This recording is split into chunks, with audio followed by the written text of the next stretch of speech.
Spare Parts is a history of transplant surgery which ranges from ancient times to the present day. So when I started researching, I started where most other people would start, with organ transplants of the 1950s and 60s, kidney and liver grafts, heart transplants. I had the idea somehow that these were the start of what was really a fairly short history of technical advances leading up to things like stem cells and bioengineering. And none of the books that I read at that time went much further than 1901 or 1900, didn't go further back than that period. And that's because that's when Karl Landsteiner developed a method of blood typing, the A, B, and O system that we still use. And when it's also a time when Alexei Karel, the surgeon, invented a reliable way to sew together blood vessels, which is known as vascular anastomosis. So these are traditionally seen as the start of transplant surgery.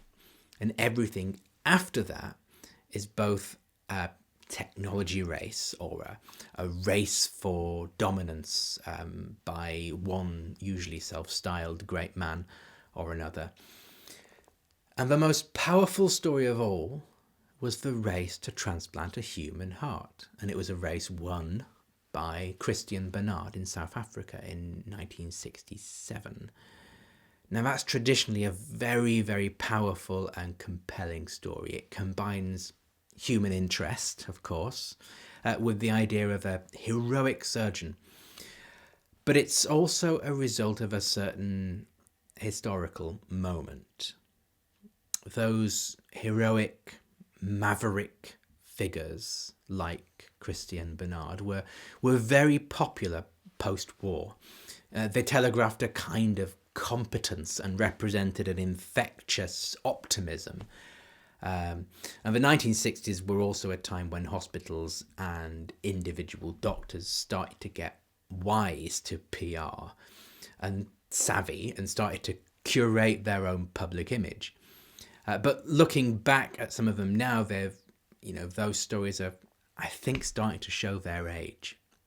So in 1969, there was a book called Spare Part Surgery, which was written by a British transplant surgeon called Donald Longmore. And he compared himself with a pilot, a lone pilot, solo pilot, flying over the Atlantic in the dark. And he built up some ridiculous image of himself scrambling out of a cockpit and single-handedly fixing a plane's engine while it's in freefall. And when I read this, I thought, how arrogant can you get? I suppose it might feel like this if you're the surgeon, but for one thing, transplants are very much team efforts. They're vastly complex team efforts involving scores of people who hardly ever get any recognition, at least not traditionally. And I'd have preferred a metaphor that evoked that collaborative nature. And also you wouldn't really get away with comparing your patient with a monoplane or any other machine these days. So yeah, I think these heroic surgeon stories that still dominate our idea of what transplants are, I think they're very much out of date, and I think we can do better nowadays. So I looked back beyond this sort of well-trodden history, and I thought about transplants as any kind of surgical intervention that takes a body part from one place and moves it to another. And that is when it became most interesting, because it expanded the timeline of modern transplant surgery by about 400 years. And this extra 400 years puts our modern practice into quite a different perspective. So, for example, we more or less take for granted that most kinds of transplants are performed in order to save lives. But this was actually an early 19th century invention. Before that, in the 18th century, we had the first markets in body parts. And this means that there's also a historical analogue to the modern body shopping and organ trafficking. And it's something we just don't hear about because we follow this idea that transplant surgery is a 20th century thing. And going back another century, we find the first transfusions from animals to humans, and how this procedure, this animal to human transfusion, was used to apparently make someone younger or to treat conditions like insanity.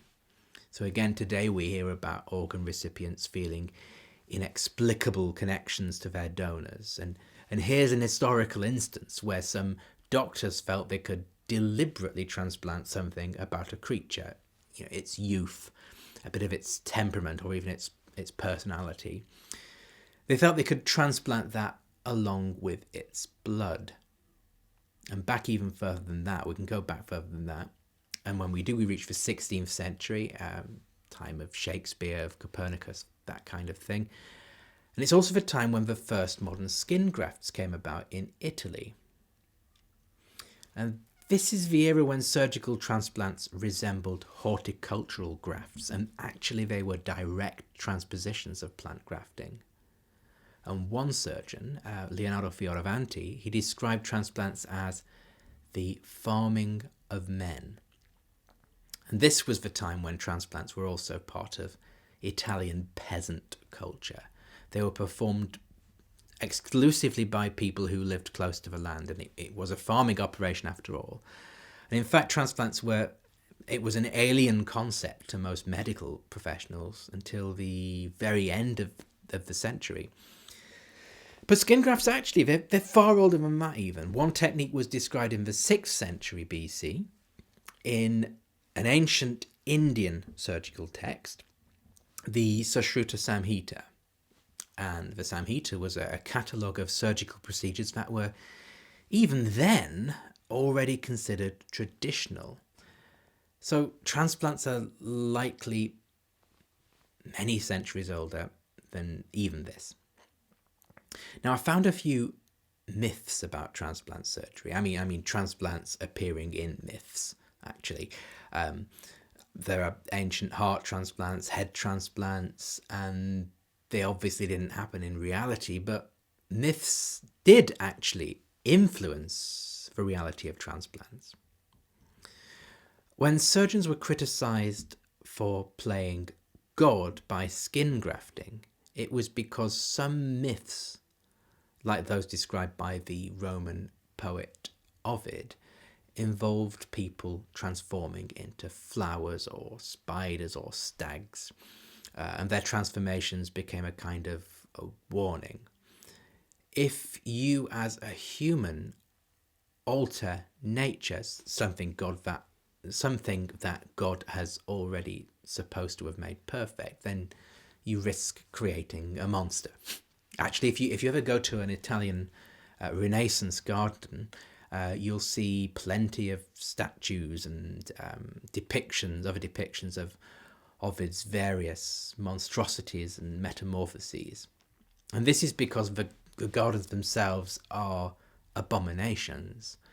They're examples, in other words, of human beings presuming to improve on the supposedly divinely ordered world. Well, in surgery you have the same worry. So when the surgeon Gaspare Tagliacozzi wrote his book about skin grafting, the technique itself is only on the last few pages. The rest of this massive book is about the perfection of the face. It's about him insisting that what he's doing is not destroying some divine creation, but that people come to him with their noses rotted by disease or sliced off in duels or in war, and actually he's restoring that divine perfection. So myths expressed a kind of worry or warning about transplants, but what's interesting is that they also became inspirations for other kinds of transplants, like blood transfusions. So one of Ovid's stories, the story of Medea, or as film fans will probably know it, Jason and the Argonauts, it actually includes a kind of blood transfusion. When Jason gets back to Thessaly after he's claimed this golden fleece and a new wife, the Princess Medea, the whole of his country comes out to celebrate. That's everyone apart from his own father, actually, who's too old and feeble to get out of the house. So Medea hops on a chariot, a magical chariot pulled by flying dragons, and she potters off around the world, collecting rare and magical things like moonlight and frost. And I remember the beak of an elderly crow. And she comes back with all these things, and she makes a potion. And then she performs a dark ritual where she slits the throat of Jason's father and mixes his blood with her potion and then pours that blood back into the wound that it came out of. And this makes Jason's father young again. And it's actually this exact story that inspired the first blood transfusions in Britain and France. These first transfusions used hollowed out quills to transfuse blood, porcupine quills to transfuse blood from animal to animal, and then from animal to human. Now, the idea behind these transfusions was that a young animal's blood might be able to make an older person, younger, just like Medea did with Jason's father. Apparently a cat's blood could cure epilepsy. That was a nice one to read. And a lamb's blood would cure madness. And I've written about lamb's blood curing madness at quite some length in the book. And it does that thanks to its reputed purity, the Lamb of God it is. But some transfusionists also were afraid that a lamb's blood recipient would start to grow wool. So yeah, there's quite a connection between myth and reality when it comes to transplants. Now, another major kind of transplant, which takes up another chapter in my book, is dental transplants in the 18th century. Now, this was when body parts for transplant were bought and sold for the first time. So when bodily transactions became financial transactions. And there's a famous picture painted by Thomas Rowlandson in 1787, which depicts a kind of transplant. This kind of transplant. You have a chimney sweep in the chair, having his teeth yanked out. Next to him, there's an older lady who's sniffing her smelling salts, and there's a dentist in the middle who's performing the transplant, taking the child's tooth, and he's going to put it into the old woman's mouth. So there's a lot going on in that image, and that kind of transplant I see it as a symptom of the vast changes taking place in 18th century society. And you have a lot of things going on at that time in 18th century society. First, there's the scientific idea that life itself is a physical thing. It's not necessarily an immaterial soul, but actually a particle. And a particle that circulates around your body with the blood. It's there in living bodies, but not in dead ones. But you could apparently connect a dead body part to a living body and bring a dead body part back to life, owned by its new living host, if you see what I mean. And that's what they thought a transplant was, bringing a dead body part back to life by connecting it to a living body. So the surgeon John Hunter, most famous surgeon of the 18th century, he performed experiments to that end, basically. And he ended up transplanting a human tooth into a cockerel's comb. And that specimen is still at the Royal College of Surgeons in London. So one of the reasons that the tooth transplant became popular is thanks to this so-called scientific proof, which actually wasn't proof, because there's no such thing as a vital principle in reality. Yeah. But also in that period you have modern life coming about. You have coffee houses for the first time everywhere. You have shopping. You have the whole industrial and consumer revolution. And that brought with it vast inequality. And it created the social situation you see in that Rowlandson picture. You know, older rich people who'd ruined their teeth with sugar, and little children who were grimly aware that their newly erupted adult teeth could be worth something, and if they sold them to the dentist, their family might be able to eat for a bit. And of course, the dentist, a genteel and respectable alternative to the tooth puller, offering services like filling teeth and filing them, and of course transplanting them. Now, there's always been at least someone criticising that tooth transplant operation as barbaric. Actually, one of the first mentions of that procedure at the end of the 17th century by an operator of the teeth who published a book in York, he recommended that humans shouldn't be used for that reason, because it's barbaric, and that instead you should use the teeth of baboons and other creatures. It's always been hard to defend the exploitation of poor children, but it wasn't. Tooth transplants weren't actually abandoned until it became clear that the wealthy people, the older folk, were also dying of infections. And by the start of the 19th century, tooth transplants were pretty much abandoned.